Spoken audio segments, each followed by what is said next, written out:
Hello, everyone. Today, you are watching us at Political Talks, and my name is Simran Kaur. And let me introduce myself a little bit since you've not seen me before. And we have two new hosts today. It's me and Gary. And my name is Simran Kaur, and currently, as you all probably know, I'm a Tracy School Board member. And also, I work as a deputy district attorney in San Joaquin County. And without further ado, I would like to introduce our second host, Gary Singh. And we also, as you can tell, have Susan Eggman with us. So, Gary, do you want to tell us about yourself a little bit? Sure. Good evening, San Joaquin County. It's great to see you guys all. And instead of having Raj and Gurtej, you get Raj's better half today with Simran. And, a lot better. And then I don't know if I'm any better than Gurtej, but at least you got me.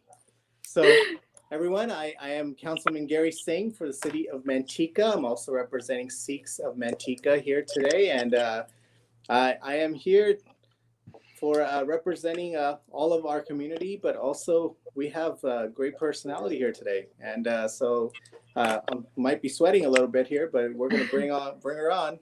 And so I want to introduce Susan Talamantes Eggman, and we'll give you a little bit of a bio, and we'll let her kind of talk more about herself. But Susan was a native of Turlock and is a former social worker. She was also on the Stockton City Council, and then became our assembly member for District 13. She's actually been elected 3 times, re-elected. And now she's currently running for state senate. So from there, I guess we will let Susan Eggman take it from there and tell us more about herself. Susan, all right. You're on. Well, thank you very much, Gary. And Simran, very nice to see both of you. I feel already like I'm an honor with the elected officials. And so a huge thank to Sikhs of Tracy and Mountain House area and the Sikh community in general for all that you do for San Joaquin County and the leadership that continues to just bubble up from your community. It is recognized and noticed and valued. So Susan Eggman, grew up in Turlock, graduated from Turlock High. I took a little 4 years into the military, and probably there, like a lot of us in our young years, you kind of find a path, and I knew mine was public service. And I also I was a medic, so I fell in love with working in and around hospitals at that time. So my work as a social worker has always been in and around hospitals, dealing with mental health issues and addiction issues. And then I was a professor at Sac State. I ended up getting my PhD and did work up in Portland in the emergency room. So that was exciting. It's always an exciting place for a social worker to be in an emergency room, because you get whatever comes in the door, whether it's a car wreck or a shooting or domestic violence or an overdose.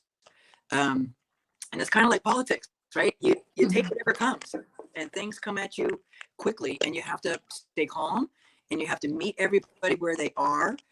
And try to do your very best to support them, and hopefully not always in a time of crisis like they are in an emergency room. But they're just really deep in my sense of service. And so, and then at some point, as a social worker working with healthcare and policy and mental health, at some point you just decide that maybe you need to be at the policy making level and not just at the implementation level.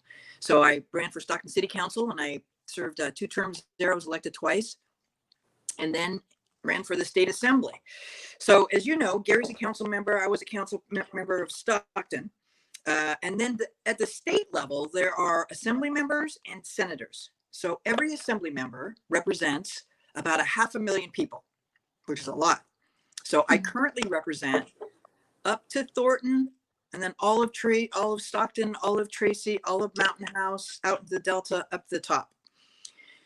So for Senate, and there are 80 of us, because there are about 40 million people in the state of California. And so you get 500,000 for 80 assembly members. And I'll tell you, there's a lot of people in Los Angeles. So they have a lot of assembly members down there, right? So us up in Northern California, we need to be nimble and quick and make friends and know how to negotiate. Fight the good fight. Fight the good fight. Fight the good fight. What's good about us? We're small, but we're mighty. And then in the Senate, that's about 1 million people you represent.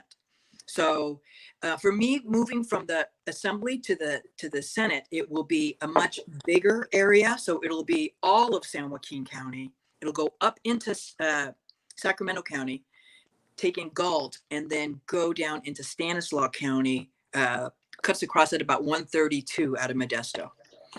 So for me, I mean, anytime a seat comes open, you have to think, you know, hopefully if you're in elected office, and hopefully more and more women out there, right? Mm-hmm. We shouldn't think, why us? We should think, why not us? And so when it came time to run for this seat, I thought, why not me? Who is better? That I've been working on issues around agriculture and healthcare and mental health care. I grew up in Stanislaus County. I've been representing San Joaquin County. So it just felt like I had a broad knowledge of both the people, the communities, and the issues, to be able to then take that knowledge and continue to represent the Tracy and Mountain House area, but include in that more of Stanislaus County and more of San Joaquin County as a whole. So that's a little bit about me. And so I put my hat out there and I'm running. Hopefully we'll be successful, and then we'll continue to serve the great communities of Tracy and Mountain House. Yeah, and thank you so much for telling us about yourself, and you know, that's, and also a little bit of a civic lesson here, like about the Assembly and the State Senate, so we can understand what's the difference and how your role would change from an Assemblywoman to a state senator. Right, and some people say like, "Oh, you're going to take Kamala Harris's place." That's U.S. Senate, right? That's different. So that's different. Yeah, gets 2 U.S. senators, and so those are the people who are in. That's at the federal. Yep. Federal different than state. we have a little more than 2 in the state level. Yeah. So I did wanted to. We've been getting a lot of requests from our audience, and you know, and one of the biggest things that everyone wants to talk about, because we're so engrossed in it currently, is COVID, obviously, right? Mm-hmm. And with your experience in healthcare and also in the Assembly, State Assembly, what challenges are you seeing currently for our businesses, our schools, and what policies have you been working on to implement and help our residents? So we would like to know a little bit about that. Okay. So, you know, like everybody else, when March came and all of a sudden we realized that we had a pandemic on our hands. Mm-hmm. So I currently, as your Assembly member, I have 5 staff in the Capitol who work on policy, and we pass bills and make laws. And then I have 4 staff in the district, and they do constituent issues. So we've moved some of our policy staff down because our phones are going, as you might imagine. There are over 6 million Californians who have filed for unemployment. And a lot of them have called our office for help. So my staff has done, you know, they're working 7 days a week, helping people, trying to walk them through unemployment. And I can tell you, I was one of the members who signed on to the letter saying we need a audit of the unemployment department. It is not running as smoothly as it should. We understand they had to hire up and, you know, and then had to also implement the brand new federal program but we still have to keep our eyes on it to make sure that people are getting served. So we have been working very hard just on constituent issues and talking to people and helping them through the process. And then we've done food drives, we've done mass giveaways, all of that.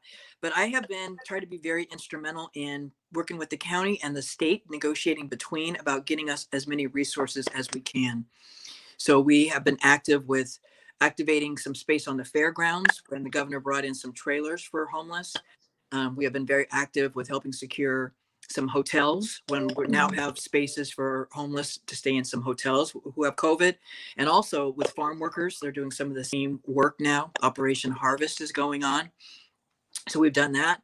The different municipalities, Stockton and Tracy, have also done small business loans. We've helped facilitate that at the state level. And of course, the Federal CARES Act passed. Mm-hmm. We also then work very closely with our agricultural community because we know that was very heavily impacted. And we got the governor to send another $54 million down when we realized our farm workers and our ag workers weren't being cared for as properly as they should have been. The governor also then sent 6 strike teams down to some of our valley communities to help make sure that money was getting out, and we were doing as much cohesive work as possible. So we have been, from my office perspective, I've just been working on it on all fronts, both just, in helping people who are currently struggling, in bringing in more resources. I've done a series of videos also about, just like telling people, especially when it first started, the pandemic, trying to educate people and trying to calm people down, right? There's also been mental health issues, and I think we're going to talk about mental health later, because I have a lot more I can say about that. But that's kind of some of the broad strokes. I think hopefully the feds are going to pass another stimulus package to be able to get people back to work and help businesses stay open as long as they can. We understand, the impact that it has. And we know we got to follow public health guidelines. I had the occasion to be in another county that's on a different tier, and I was, struck by signs everywhere, mask up, everyone wearing masks. And I come back home and I don't see that same level of adherence, I think, to our best medical advice at this point.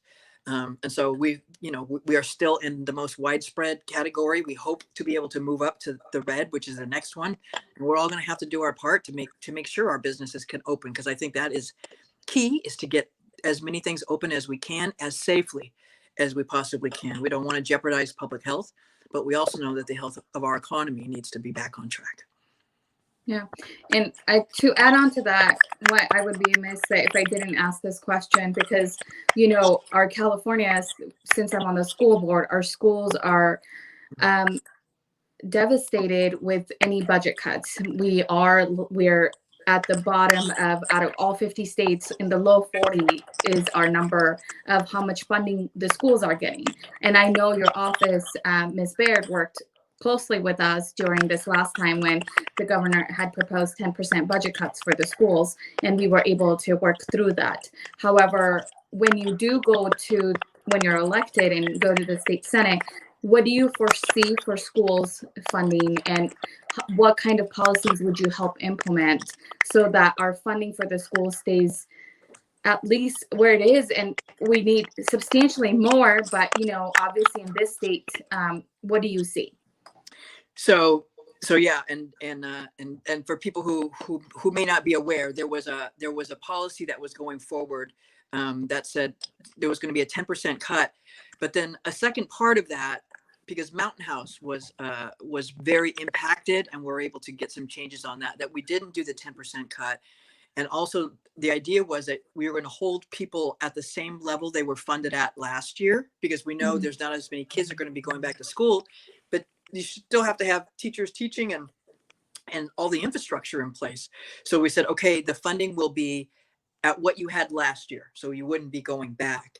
But then a community like Mountain House, which is one of the fastest growing school districts in the state, they had all this projected growth that they weren't going to be able to get funded for. So all these kids who were going to be starting at Mountain House weren't going to be able to start. So it was at the last minute, a special trailer bill to be able to fix that problem. And that was specifically, Mountain House was the example we used to be able to negotiate that deal.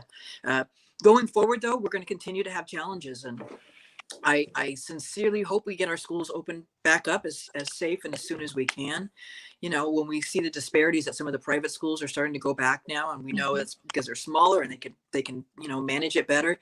But we also know that continues to set our kids who may have the greatest needs back even further. So I think, I don't mean to make a campaign pitch, but I do believe that I am the most experienced person who's going to be able to hit the ground running, because anybody who tells you, school board, city council, somebody running for the state Senate, that this next couple of years aren't going to be difficult is not being honest with you. It's going to be difficult, and we're going to have to, make decisions. And I think we're going to really have to elevate things like education. And I don't even know if we want to talk about closing the achievement gap. It already existed, but I think it'll be exacerbated by what we've encountered. And that must be addressed. We cannot leave back a generation of kids. And we know that what that does to our society. And again, then we can talk more about homelessness and mental health and how those, right? If a kid's not reading well by third grade, the chances of them not doing well later on, ending up on the streets, unemployed, or perhaps in our prison system increases. So we need to be smart with our money and invest with it at the community level early on rather than paying for it later. All right. Yeah. Thank you, Susan, for your vision on that aspect. Definitely, you've covered the school side, you covered the cities, and also when it comes to our public side. So with our businesses. So the next, going into that whole aspect of COVID and the environment that we're currently living on, if you look at public safety, it's really been strained in these months where they're doing multiple jobs, multiple aspects, and also just the environment, unfortunately, that's been going on in our whole nation, and also what we've faced here in California. What's your take on public safety, law enforcement, and some of the rhetoric that we may be seeing nationally, and how that is, happening in Sacramento and at the White House there? Yeah, I think we're all kind of experiencing fatigue from this COVID lasting so long, and then the fires, and then the extreme heat. But in some respects, the most distressing part is the vitriol and it feels like the divisions that continue to grow between us. So I served on a city council, and I understand the importance of a public safety. It's a very important component. I also, as a social worker, I also understand that our law enforcement professionals don't necessarily want to be and aren't necessarily the most appropriate people to be responding to issues around homelessness, around mental health issues, around domestic violence, a lot of issues around poverty that they get called out onto.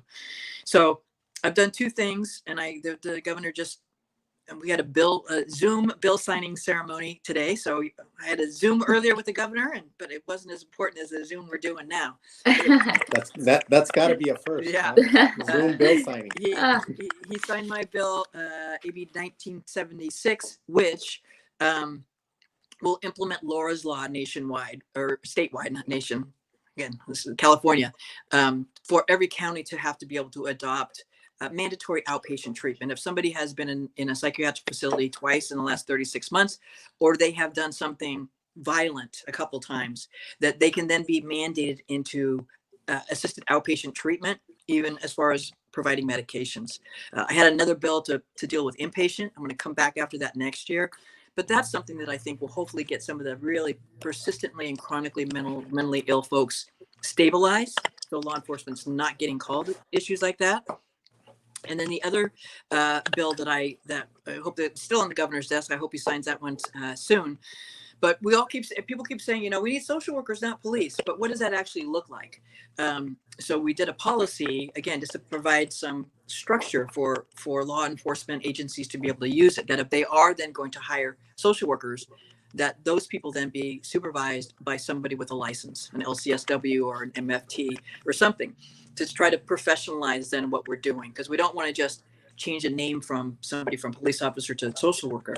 We want to make sure it's trained people so that it works. So I don't believe in an either or.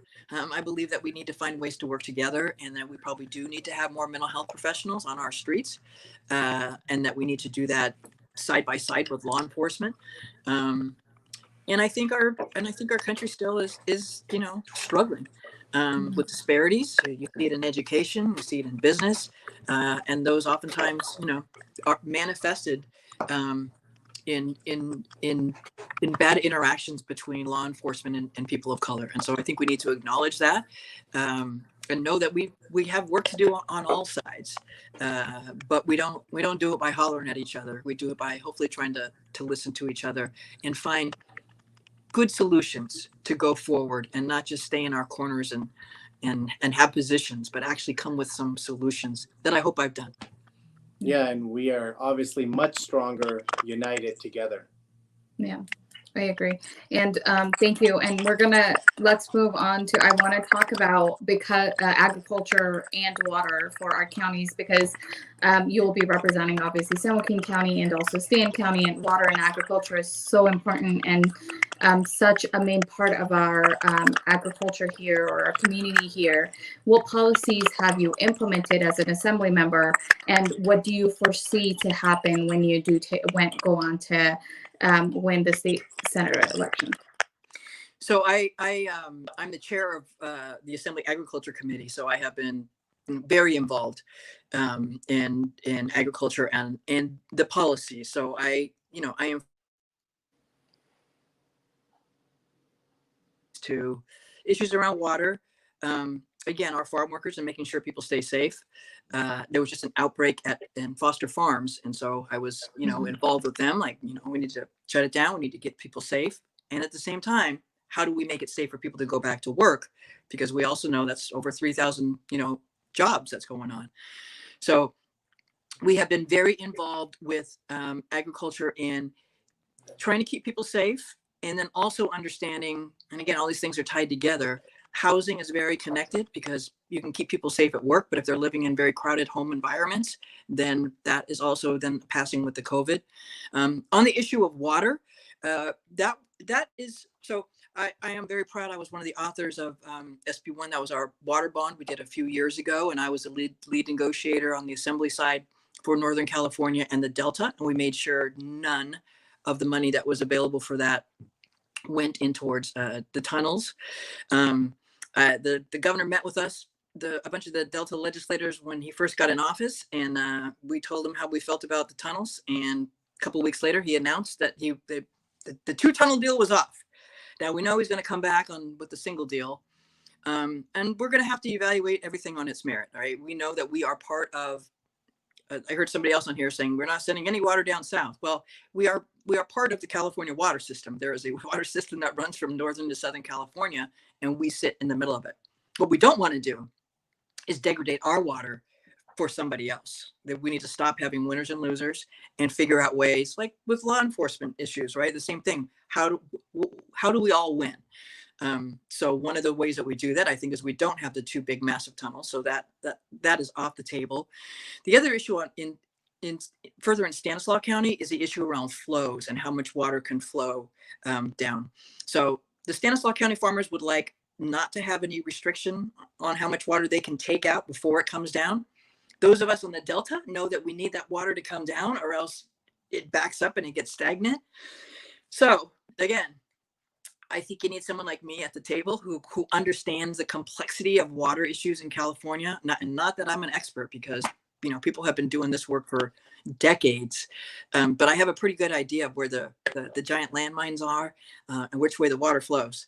And so we need to be able to sure we keep ours, and we need to find effective ways that water moves through the system that is California. We are the richest agriculture in the state, in the country, and certainly our region contributes to that, but we're not the only ones. I've had the opportunity to travel around the state and see, from forestry and strawberries way up when they start them in the Redding area to when they plant them down in Watsonville.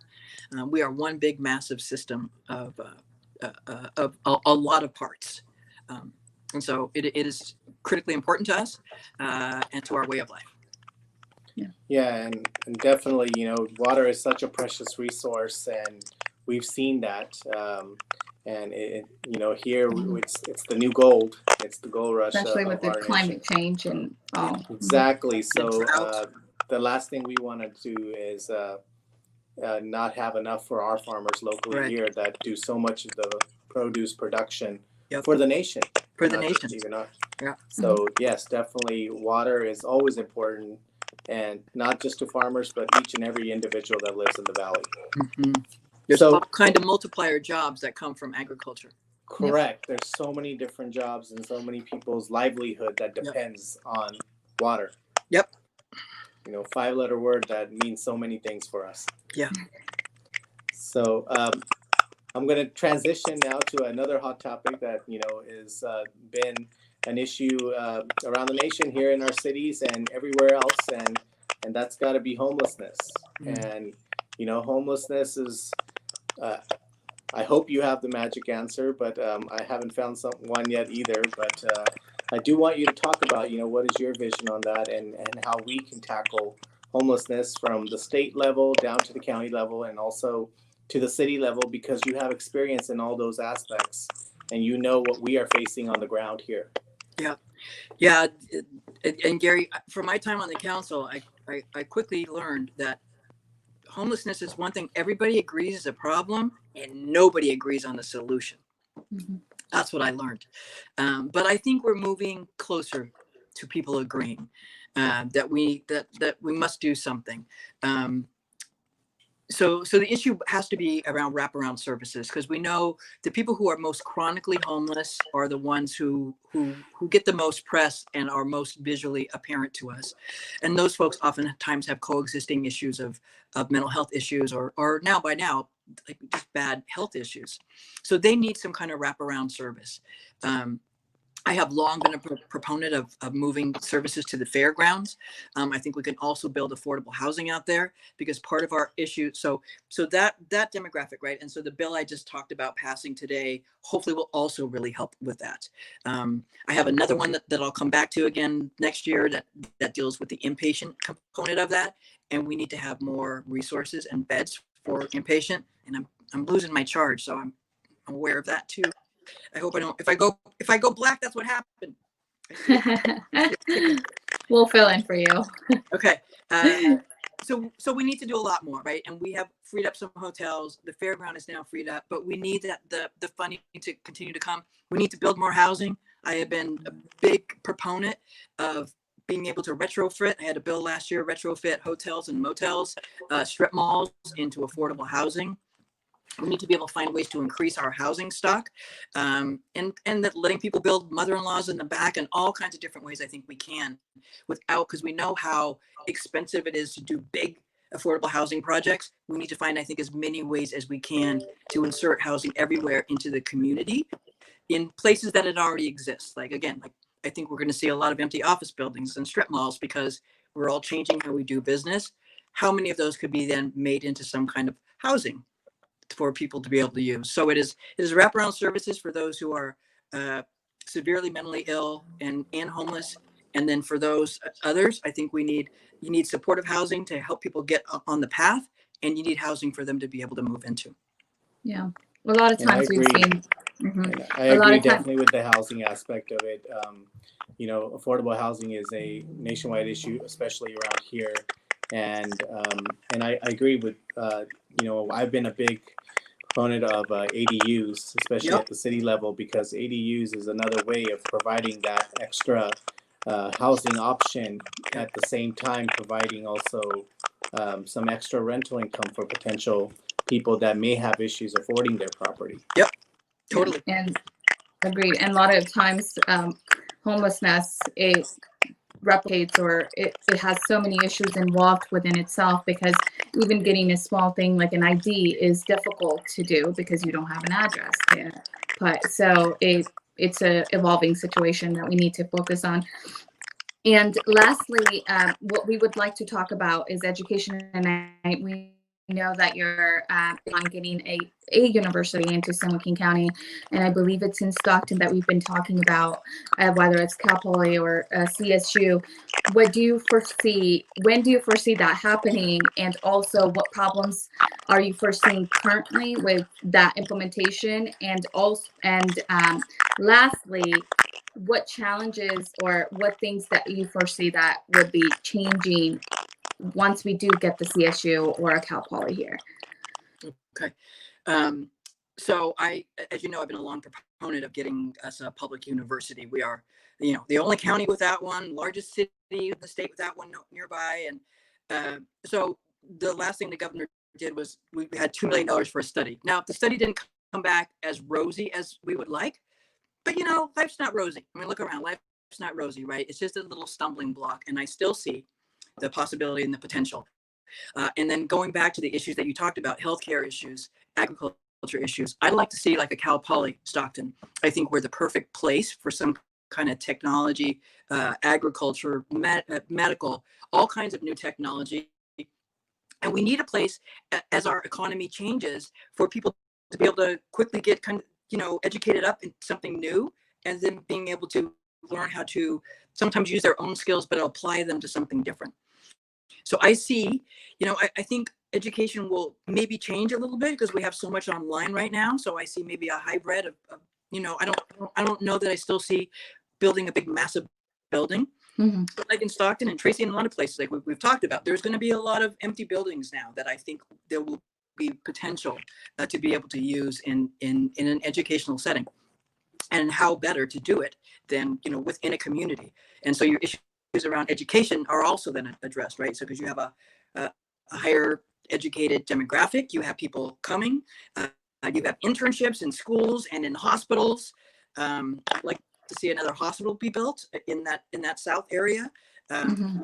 I don't, will it be Kaiser or Dignity or who might come in, but the CSU satellite that we already have in Stockton has a close relationship with all of the healthcare providers. And don't forget, we're getting that new VA super clinic or hospital in also at French Camp, Mm-hmm. which is also going to be a need for more healthcare providers. So I think when the dust all settles, I think the next CSU will be in our county.